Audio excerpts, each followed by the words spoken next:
Kiho'alo means to me, now I know when I'm to Nashville, and Kiho'alo really means, it's an open tuning. It's beautiful. It's not like it's not like heavy rock, metal kind of thing. It's smoothing. It's it's just like hunting. If somebody playing Kiho'alo, my ears will be listening. Where is that coming? Where is the sound coming from? So for me, I learned that when I was a young kid. When my dad used to play, he's Kiho'alo. This whole thing is about Pops, Gabby Pops Pahinui. Doing a concert, a Slacky concert, you know, Kanikapila. It's let's play music. I look forward for this every year now because it brings back memories. Like I said, this is my culture, Hawaiian music, and I think we should pass this on down to the new generation. But for me, it brings a lot because I've been playing music ever since a little boy to now. So now this gathering, it's not only the people, but also the musicians. We have the old timers and the middle timers and the young ones.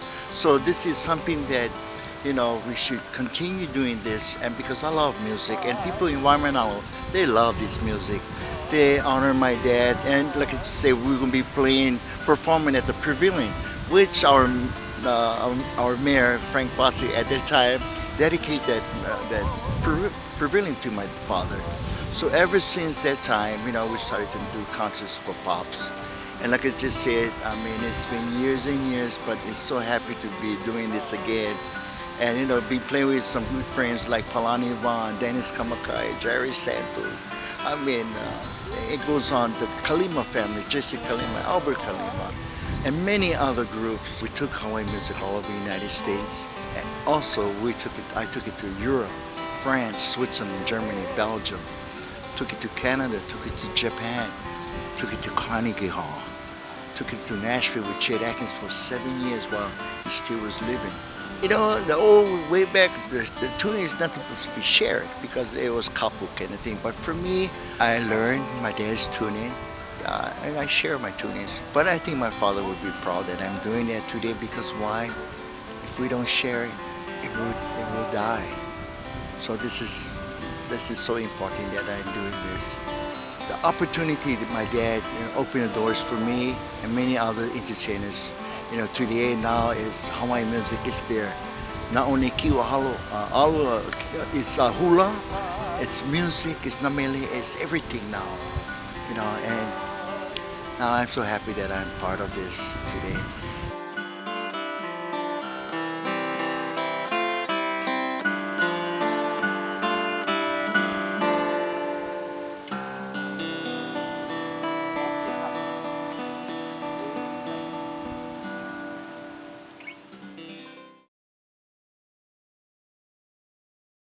Well, Gabby is the master of Slacky, contemporary Slacky.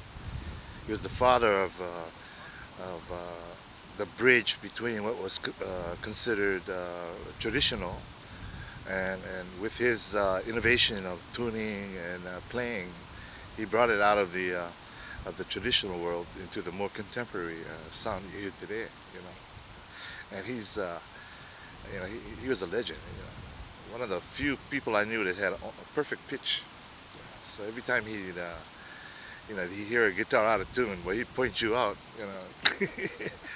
Yeah, I think probably the highest compliment anybody can have in a jam session with Gabby is told that you can stay within the circle, because he was very very strict on your playing, and what he wanted was you to contribute.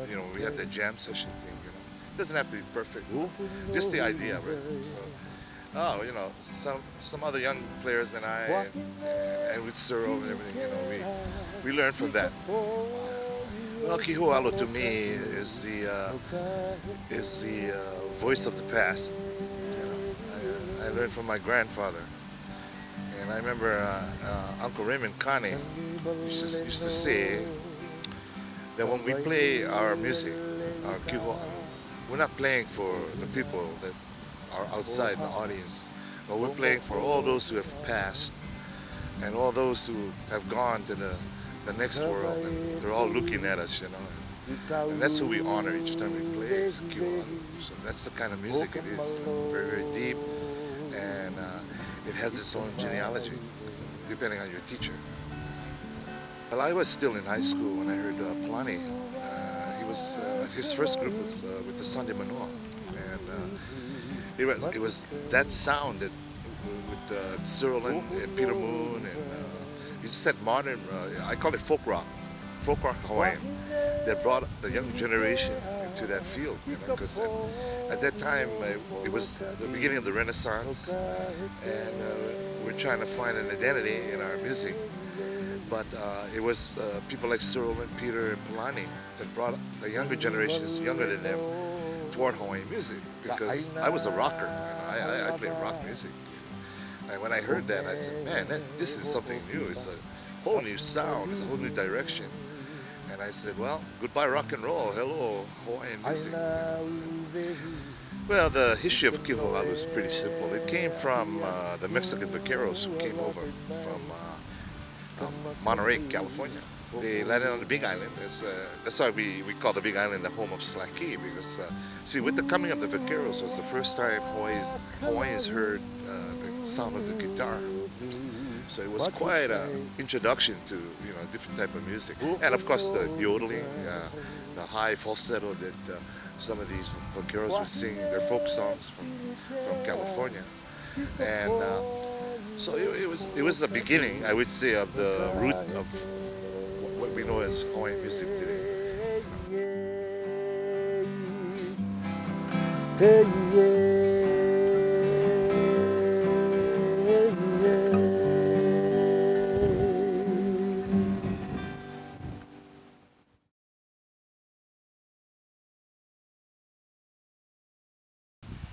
Gabby was incentive for so many musicians like myself, and really truly set the bar. In terms of his slack key and singing, there's no one who can compare. And I remember a story I read where the guy says, teach me your tunings. And he goes, brother, it's not how you tune them, it's how you pluck them. And that was Gabby. It's so funny. I loved him. I spent a lot of time with him.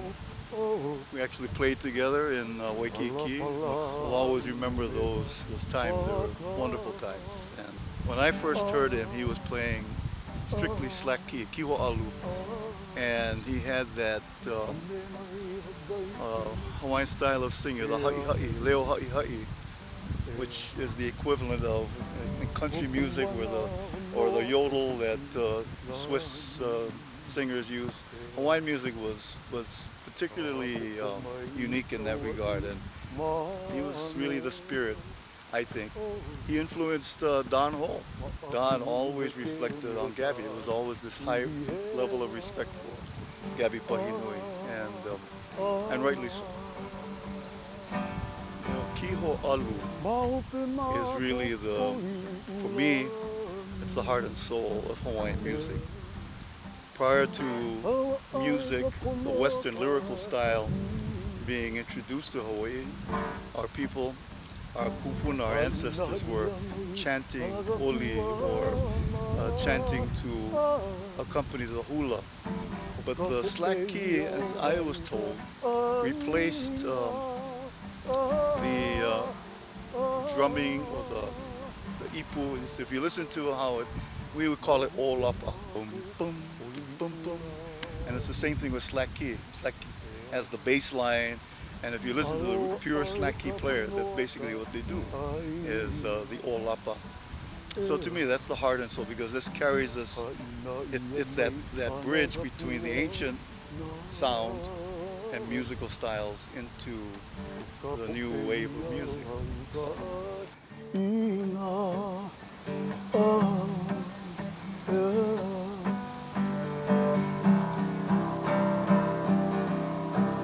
No lili ua kalani, ka mo iwa hine.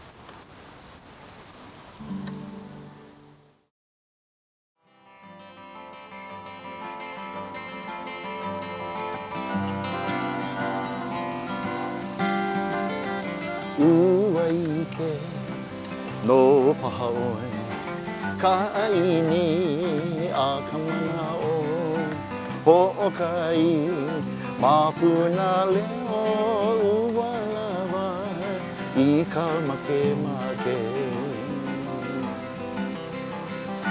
ai ai ki kou aloha kua home ia vai ala e kou aloha I ke ao moe pulupe I ke ao Honey dance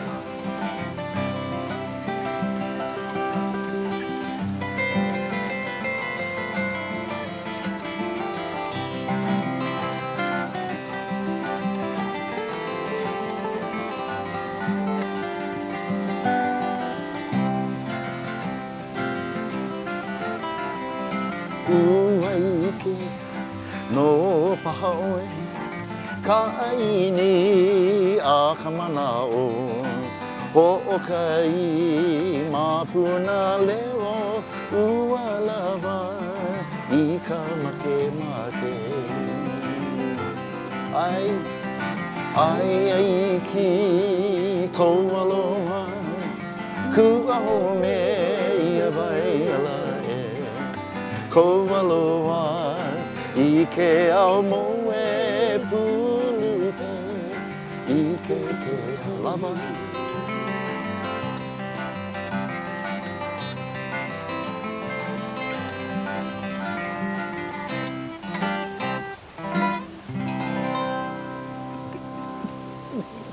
Ase Apalagi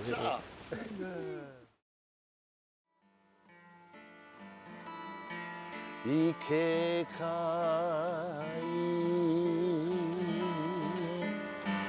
a wana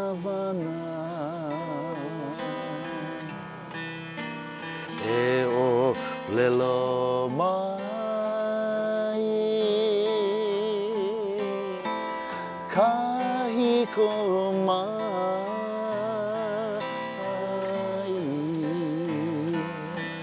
o